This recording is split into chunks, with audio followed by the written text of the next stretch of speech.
Hello and welcome to Buildings of Tomorrow. My name is John Lester, and in today's episode, we are talking about Expo 2020 and building and creating the future of the smart city. I'm really happy and excited to talk about this topic, and overly excited to be joined today by Oliver Kraft, the Executive Vice President of Expo 2020 for Siemens. Oliver, thank you so much for joining us. Thanks for having me. My pleasure. It's an absolute pleasure, and I'm excited to talk about Expo 2020. I can't imagine how excited you and your team are after such a journey to get to where we are today. How does it feel to be on the ground and up and running and seeing visitors in this amazing scope that is Expo 2020 at the moment? Well, you know what? I'm super excited, but I'm also happy, and I'm very, very proud of our achievements, especially what the team achieved so far. I can only imagine, because it's been quite a journey, and there's been such a scope and such an impact of the what's been going on around the globe at the moment since March of 2020. So it's been such a challenge, and the fact that you're there now and that you're seeing visitors is such an exciting scope for us. So we're going to dive in and talk a little bit about what Expo is about. But before we do that, I'd like to understand a little bit about what you do, because you have a huge team there. There's a lot of stuff that's happened over the last years to get us to where we are today. How would you explain your role in this whole process? John, I have two versions for you. One is the short version, and then I will add a few more words. In short, I would say my role is about supporting Team Siemens, okay, which is a cross-business team in our public-private partnership with Expo 2020. And it's about creating a blueprint for future smart cities based on smart infrastructure, technology, and the Internet of Things. Now, adding to that, it means that I have a team which is in charge of about 10 work streams. And that comprises, of course, the different technology elements, but also topics like real estate, and I can explain that later, legal, and communications. And by the way, what I learned on my journey with Expo 2020, the power of communication. I learned very, very much. I love to hear it. And, this is another chance for us to do some of this, because, right now in this episode, we're talking to people all across the world who are interested to understand a little bit more about what we've achieved, because as you talked about there, we hear about the blueprint of this future smart city, and that's in the background behind Expo. So give us a little bit of an overview, because Expo is not just about beautiful pavilions and music and food and things like this. What is Expo about overall? See, while it is for many the biggest gathering on Earth, or others call it also the biggest show on Earth, like a mega event, for us, it's also the biggest platform for dialogue and collaboration, but of course for technology innovation, for showcasing technology, but platform for dialogue and collaboration for the world's greatest, let's say, innovators, for inventors, for pragmatists, for idealists, for, of course, governmental officials, and I will host a governmental delegation in 1 hour from now, by the way, but also for entrepreneurs, and eventually for you and me, friends and families, and for all those with high hopes for the future. Now, Expo 2020 is also an ecosystem of partners, and we as Siemens, as a premier partner for infrastructure digitalization, we are at the very, very heart of it, pretty much driving the creation of a blueprint for future smart cities. Beautiful. And I'd like to dive into this blueprint a little bit more. What do we mean when we talk about a blueprint for the future smart city? Give us a little bit more detail on that. See, Expo 2020 has been designed from day one to live on in legacy. That is important to keep in mind. So to live on in the future, it will eventually become District 2020. Also, it has been designed to host up to 300,000 people per day. And if you now consider an expected visitor volume of up to 25 million people over a period of, let's say, 6 months, then Expo 2020 will not only face the challenges of a mega event, but also those of a city. Now, if you take into consideration that 80% of the investments will remain in the future, that means all of what I said before, that means nothing else that we are creating a blueprint for future smart cities, which is based on a co-created smart holistic city use case using state-of-the-art infrastructure technology and IoT.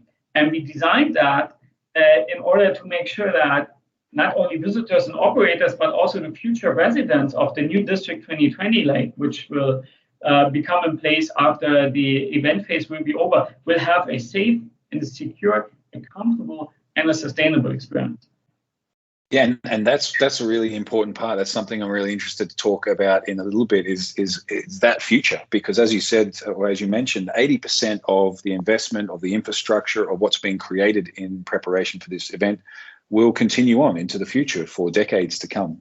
And that's one of the really important parts, or interesting and exciting parts, is it's not a theoretical blueprint. This is a real life physical example of what we can achieve when we start to bring all of these different technologies and this aspiration together. I'd like to talk a little bit about the technology, because we've talked about digitalization and innovation, and you talked about Expo 2020 also from the event phase being a collection and a platform to have this conversation with governments and innovators and technology suppliers and developers. What are some of the technologies? Give us an example of some of that digital technology and the digitalized approach that you're taking to create this smart city. Yeah, see, when we started our journey with Expo, and that was about 5 years ago, and when we eventually decided to become the premier partner for infrastructure digitalization, one of the key questions for us was, what kind of technologies do we want to select or create or even co-create together with the customer in order to make that city a smart city, or then later on that District 2020 a smart District 2020. Now, we also know what makes a smart city smart. It's, of course, about all kinds of interconnected technologies. And eventually, we sat down with the customer and we figured out what are the key requirements for visitors, operators, but also for the future residents. And these are safety and security.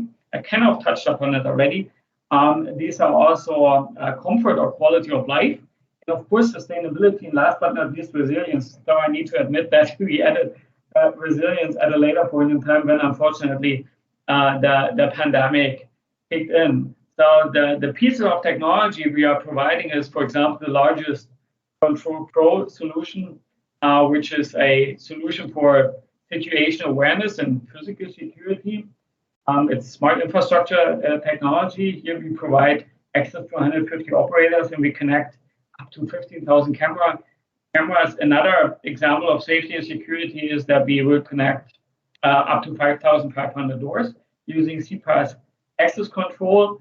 Then, of course, we provide all kinds of technologies which we believe are required for developing a city or a district into a smart city district, like, for example, a central building management system for comfort and quality of life within the buildings, or even optimizing building performance using a cloud-based energy platform, which is called Navigator, where we connect 130 plus buildings. And last but not least, we need to have something which brings everything together like a glue, and that's the Internet of Things. And in order to make that happen, we use our MindSphere IoT operating system. It's an industrial solution where we even developed a smart city application on top of it. Yeah, perfect. Just in that very short explanation, you highlighted so many different types of technologies, from physical security to energy efficiency and cloud-based analytics to this IoT platform, this overarching management system across this 130 plus buildings. This is a huge amount of different technologies. This is a huge number of different providers, different stakeholders. And you mentioned earlier this ecosystem, this collaboration. How important is collaboration and this ecosystem of partners in developing what you already have today and ensuring and securing the future of this community moving forward? If I may say, John, that is a very good question, because everybody talks about technology, but collaboration plays I would say, an even more important role, or the importance of collaboration increases in the digital age, because digitalization is very much characterized by complexity, by uncertainty, and by rapid change. And that has increased the need for collaboration significantly, which we see in the market. And especially talking about our partners, we are part of a family of 12 premium partners. So in addition to a more, let's say, traditional customer relationship, where a supplier responds to predefined specifications, we see that customers are asking more and more for value-driven partnerships. And these partners of such partnerships, they can also include competitors. Think about competition. So that means wherever it makes sense, you gotta, let's say, partner with competitors, but you also compete with partners. And that is especially true for smart urban environments like districts, cities, or even Expo 2020. And there are many, let's say, technology solutions out there, even off the shelf. But in the end, when you start the conversation with the customer, after the first hour, you realize, despite the fact that they have to have, that they seem to have similar needs, like in a specific project, they have different priorities, they have different preferences, and of course, they have different budgets. And that's why you got to collaborate with the customer. And we are using co-creation, a co-creation methodology, which aims at bringing people together from the customer, from Siemens, and of course from other partners, right? To sit together and come up with new ideas. First, you start with use case identification, a discovery workshop, and then you think about business models, or you can even go that far to design and define operational processes. So you got to understand what is the job to be done by the customer, etc.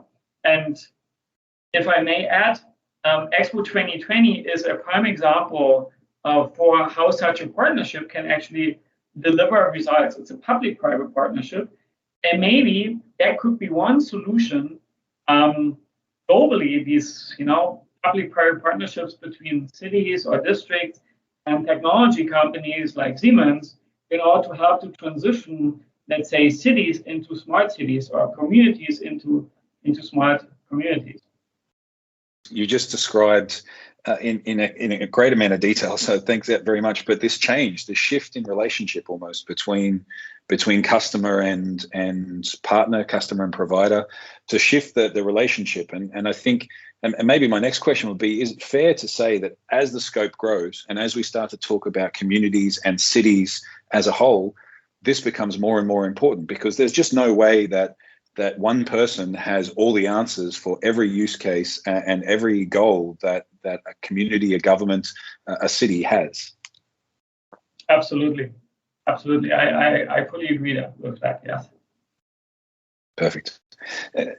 Thank you so much for that. I'd like to just touch on one more topic, because before, at the start of the conversation, you talked a little bit about what this community looks like in the future. So the safety, the security, the comfort, the well-being, and the quality of life for the people that will be using this space after the event phase into the future. And one of the topics that we touched on quickly was sustainability. And maybe you could give us a little bit of an insight on how important sustainability is from that building perspective, and how important that is as part of the future of this infrastructure, this future smart city. Yeah, good point. See, buildings are known to generate, to consume between 30 and 80% of the world's energy.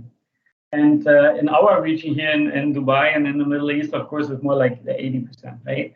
And any company which can optimize building performance, for example, in terms of energy consumption or water consumption, has the biggest lever to drive sustainability with impact. And we as a company, we do. So that's what we're also doing, of course, at Expo, where we provide all kinds of, let's say, sustainable smart infrastructure technology. In addition to that, there's the sustainability pavilion here. And if you ever come over, you should visit that.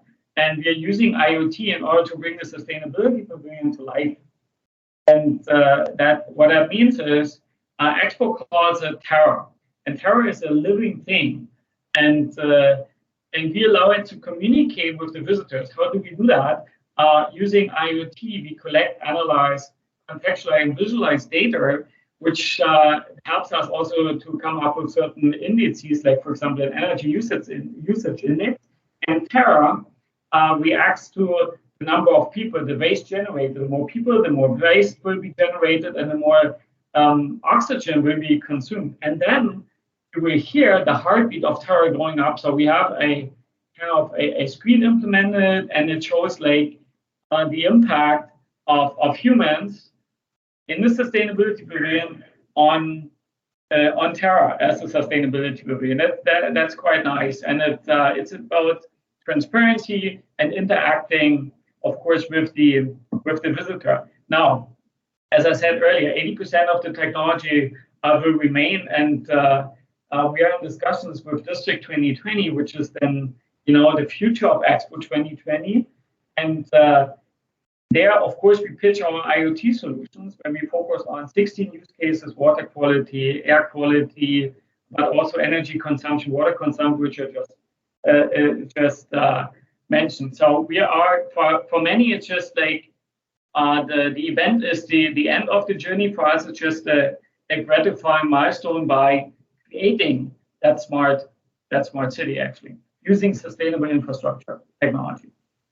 Yeah, perfect. And what I really like about that, as you said, you mentioned transparency and involving the people that live and work in the space. And I think that's one of the core aspects that we as an industry are starting to recognize more and more, that the more information we're able to provide and the more we're able to involve the users, the community, the people who are members of this space, the more impact that we can have. And it's exciting to hear.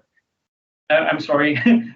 Yes, please go. If I may add to that, because I'm very passionate about that topic, inclusiveness. So thanks for mentioning that. See, if smart infrastructure technology, and especially IoT, if they're done right, then it will empower people. It will empower us humans. And that will allow us to make smarter decisions every day, because the true meaning of IoT really is, if you do it right, it's about inclusivity. And it's about transparency, which allows smart decision making. That will give us a peace of mind. So forgive me if I summarize what you just said, just using other words, but I think that's one of the very important topics. No, I very much appreciate it, because that empowerment, I think, is the perfect way to summarize. It's enabling people to give that information, so that it's not just the technology in the background, but also the people that are involved in that decision-making process, which is a huge step forward that we couldn't have done 5 or 10 years ago, as an example. Thank you so much for the insight. I've got a little bit of a question around what the legacy is, because we've talked about what happens with the infrastructure in the space of Expo 2020. Expo has been with us for a long time. I think the first one was in London in the mid-19th century. And this brought a lot of technologies that really drove innovation forward for the decades after that. From an Expo 2020 perspective, if you had to summarize or highlight 1 or 2 topics that you think will stick with us, what will they be after the event is over? Yeah, I think, of course, I'm wearing the hat as the infrastructure digitalization partner. So that's what I very much care about, right? I will not talk about that. It's one of the, I can say, coolest event in the world, with up to 50, 60 events per day. So if you walk, for example, to the mobility pavilion, one sentence, you pass by some of the pavilions and you hear music and you see the crowd and people enjoying having it themselves and having a good time. Now, for us as Siemens, our technology you might not always see. That's why we also have the Experience Center here to bring digitalization to life. But we will make sure that it's going to be a safe and secure and a comfortable experience for visitors and operators. So if you ask me to summarize it, first, it will be the most connected Expo ever. Secondly, we bring Expo, which is 4.4 square kilometers, twice the size of Monaco, onto the Internet of Things. And third is that, as I mentioned earlier, it has been designed to live on a legacy. That means everything what we're doing here, it serves the purpose of creating that blueprint for future smart cities. That also means what we can do here, we can do everywhere. And this is a tough one, so I apologize in advance, but this is the blueprint for the future. When is future going to be normal for us? When will this, what we've just demonstrated and achieved and what you've done together with the customer and this ecosystem of partners, what you've been able to achieve in in preparation for this event. When will this become normal for us? Well, it's very, very tough to tell you as to when, but I can tell you that every city project is evolving, so it never stops. So therefore, also from a technology perspective, you got to select technologies which are scalable and changeable. And that is the beauty of IoT. If you have an IoT operating system which is scalable, you can start small and then go bigger over time. It allows you to prioritize and eventually allows you to put everything into a roadmap in order to transition, let's say, more analog places into smart places. Now, there's also on the more, let's say, if I reflect on me personally, there is this quote from Mark Weiser from 1991. He was kind of the one of the key influencer when it came to ubiquitous computing, or like I think edge computing kind of thing. So he said that city will be, using my own words, my understanding, my interpretation, the city will be considered, or a place will be considered super smart if the technology we are using becomes indistinguishable from our everyday life. And just think about your smartphone. You can't do without anymore. And that is true also then in the future, maybe for intermodal concepts, transport concepts, or for intelligent traffic management systems. So people get used to it very, very easily, I would say. But that line. Yeah, perfect.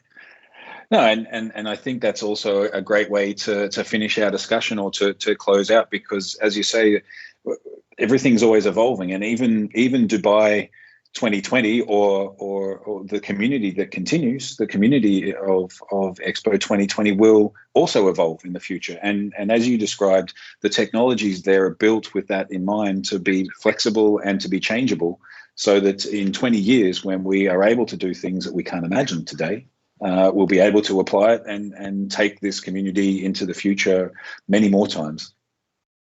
Yes, absolutely. Perfect. Oliver, thank you so much. I have one last question, and this reflects a little bit back to the opening of the conversation. You are now in Expo 2020. You're live, as you say. There are millions of visitors coming past. There are events happening every day. COVID somehow still lives with us, but how does Expo look from your perspective? How many visitors? How many of our world citizens do you think will come through the Expo 2020 event and really experience some of the cool things that you've talked about? Now, what I heard, Expo 2020 expects 25 million visitors. Thereof, the last number I heard was 21 million visitors. So they expect a few people, of course, coming more than once.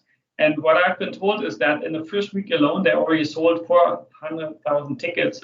Or actually, they said 400,000 visitors. They hosted 400,000 visitors. And the UAE, I would say, is a prime example how to deal with the pandemic. And let's not forget, COVID did, let's say, disrupt our sense of safety and security in public places, in warehouses, but also in buildings. And here comes Siemens, our company, and you probably realize I'm very proud that I'm with Siemens into the play, because we create environments which care, and that means with smart infrastructure technology and IoT, we already helped to rebuild that trust into public places, into buildings. So yes, I'm very optimistic about Expo 2020. I can tell you we are hosting delegations every day, and I'm just enjoying that, to be honest. I'm so happy for you and your team. I can't imagine the relief it must be to finally get to this stage and really start to have the fun part, which is not the preparation and not the planning, but the doing. So I'm really happy and excited to see the excitement on your face from representing you and your team. And thank you so much for your time. I also understand it's a really busy time of year for you. So we thank you so much for joining us, and thank you so much for the insights into Expo, and also some of the things that you've been able to try, test, and really create as part of the process to make Expo 2020 possible. Thank you very much, John, for having me again. It's an absolute pleasure. And thank you everyone out there who's also listening or watching this episode. Remember to like, comment, or subscribe to us wherever you are listening or watching us. And ensure also to keep your ears out, because I hope that we'll have many more conversations together with Oliver, but also his team around Expo 2020 and some of the amazing things that are really demonstrated and proven as benefits for the community moving forward for Dubai 2020 after the event phase. So thank you all, and we'll see you very soon.